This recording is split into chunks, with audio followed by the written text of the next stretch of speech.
Siapapun yang mampu menunaikan puasa Ramadan dari hari pertama, hari kedua, sampai yang terakhir selama sebulan, dengan catatan imanan wahtisaba.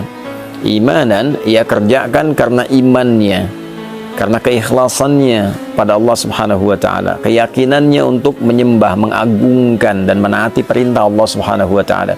Karena kalimat iman itu sandingannya adalah amal saleh. Jadi begitu disebutkan iman, pembuktiannya amal saleh. Misal Quran surah 103, wal 'asr innal insana lafi khusr illa alladziina amanu wa 'amilus shalihat.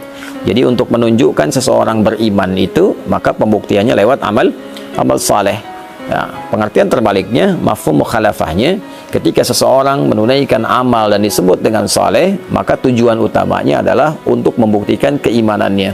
Kepada siapa? Kepada Allah. Jadi bukti iman itu adalah taat. Taat itu wujudnya adalah amal soleh, perbuatan kita yang ditujukan karena Allah Subhanahu wa ta'ala. Karena itulah ketika satu kata yang menunjuk pada ibadah kemudian disandingkan dengan kata iman, ingin memberikan kesan bahwa syarat penunaian ibadah itu dianggap benar, dianggap baik jika memang ditujukan untuk kepentingan imannya, dalam arti dilakukan karena Allah Subhanahu wa ta'ala. Karena kalimat iman pertama dalam Al-Quran dan disifati dengan kata ghaib, wujudnya adalah penyembahan dalam bentuk salat. Al-Baqarah ayat ketiga, alladzina yu'minuna bil ghaibi wa yuqimunas salat. Itu orang-orang takwa, itu orang yang mampu mengimplementasikan imannya ketika dia yakin pada Allah walaupun belum tampak dalam pandangannya, lalu dia buktikan keyakinan yang kuat itu dengan cara menyembahnya melalui salat. Maka dari itu ketika puasa diikat dengan kata iman, ini ingin memberikan kesan batasan bahwa orang-orang yang akan mendapatkan jaminan keistimewaan di bulan Ramadan ini adalah syarat pertamanya, dia menunaikan puasanya hanya karena Allah, untuk membuktikan keimanannya kepada Allah. Itulah sebabnya membuka kewajiban puasa, ayatnya diawali dengan kata panggilan iman. Ya ayyuhalladzina amanu. Al-Baqarah ayat 183. Hai semua orang yang telah menyatakan beriman, kutiba alaikumusiyam, dengan imanmu itu diwajibkan engkau mengimplementasikannya dengan cara menunaikan ibadah puasa di bulan Ramadan. Karena itulah kemudian penunaian puasa ini bukan hanya dikerjakan karena orang lain berpuasa, bukan hanya dikerjakan untuk membuat sebuah status di lingkungan kehidupan sosial, bukan hanya dikerjakan motivasinya untuk mendapatkan bukaan. Ya kalau niatnya dapat dunia, saya pengen buka di masjid yang ada bukaannya mewah, ada takjilnya, ada sahurnya, ya secara adat sah dilakukan, tapi secara timbangan fikih dia hanya akan mendapatkan bagian bukaannya saja. Dia dapat makan, dia dapat minuman, tapi potensi keistimewaan yang mungkin dia bisa dapatkan sangat tipis kemudian untuk bisa dia raih. Syarat pertama. Yang kedua, wahtisaba, ada iringan evaluasi diri, ada muhasabah di dalamnya, ada harapan mendapatkan pahala dari Allah Subhanahu wa ta'ala. Jadi yang dia harapkan ridha Allah, yang dia harapkan adalah Allah senang dengan puasanya. Lalu dia iringi dengan evaluasi diri dalam setiap puasa. Apa yang menjadikan selama ini belum kenal Allah? Kenapa selama ini imannya tidak terasa kuat? Kenapa selama ini ketika Allah panggil, rasa-rasanya telat untuk merespon? Dia evaluasi dari ujung kepala sampai dengan ujung kakinya. Maka ketika seorang menunaikan puasa dan dia kerjakan karena Allah, dia tinggalkan makannya lillah karena Allah, bukan karena sekedar hanya ikut orang tren puasa. Dia tinggalkan minumnya karena Allah, dia tinggalkan hubungan syahwatnya sementara waktu karena Allah, dan dia jaga hukum-hukum Allah, dia evaluasi dirinya. Ya, maka apa yang Allah berikan kepadanya? Ghufira lahu ma taqaddama min dzambi. Sepanjang dalam puasanya dia mencoba evaluasi diri, dosa pikirannya, dosa telinganya dari mulai mendengar yang salah, dosa lisannya bertutur yang keliru, dosa pandangannya melihat yang tidak benar, sampai ujung kakinya. Itu berpotensi saat dia berbuka diampunilah dosanya oleh Allah Subhanahu wa ta'ala. Dari mulai dia niatkan puasa, dia jalani sampai berbuka, benar dia lakukan itu, ghufira lahu ma taqaddama min dzambi. Ada peluang diampuni semua dosa-dosa yang pernah ia kerjakan. Itulah yang menyebabkan orang puasa itu ketika akan berbuka dia merasakan kebahagiaan yang sangat luar biasa.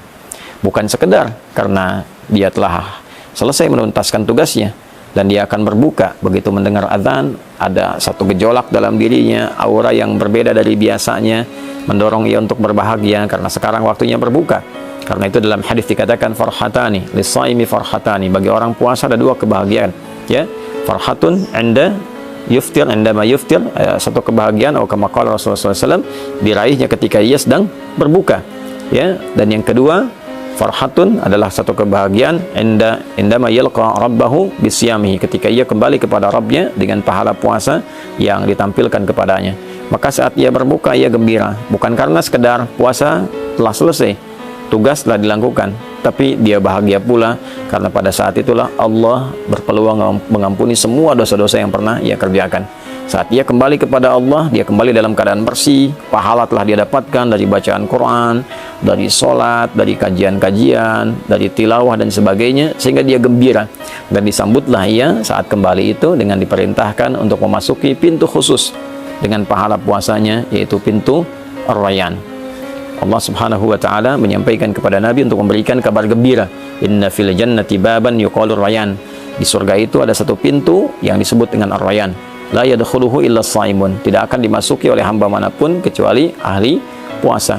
Di antara ahli puasa itu ada yang menafsirkan rajin puasa, tapi juga pengertian spesifiknya adalah orang yang berhasil menunaikan puasanya yang ia kerjakan karena Allah, dan dia mengevaluasi diri seperti disifati dalam hadis Nabi sallallahu alaihi wasallam yang telah tadi diuraikan.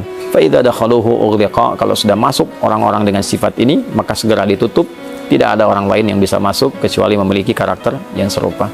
Jadi teman-teman dimanapun berada, saya ingin mengajak pada diri pribadi dan kita semua untuk saling mendoakan.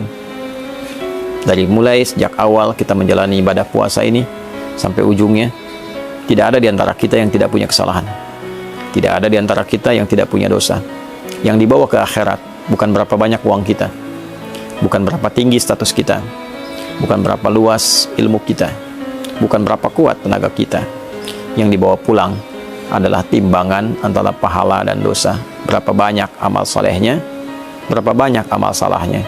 Ketika ditimbang, apa yang bisa menutupnya?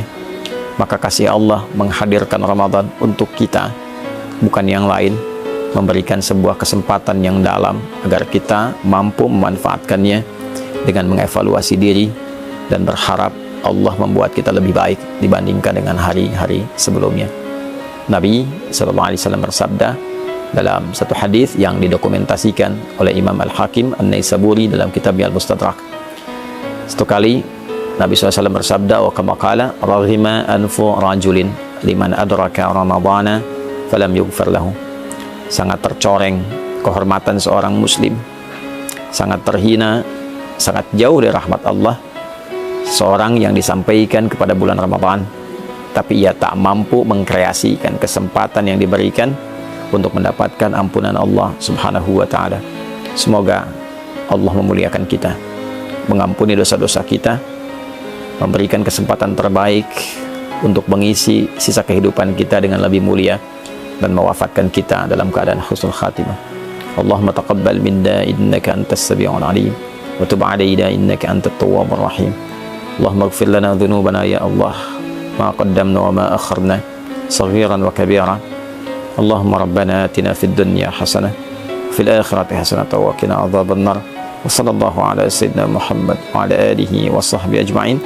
Wa akhiru da'wana subhanakallahumma rabbana wa bihamdika asyhadu an la ilaha illa anta nastaghfiruka wa natubu ilaik. Walhamdulillahi rabbil alamin. Assalamualaikum warahmatullahi wabarakatuh.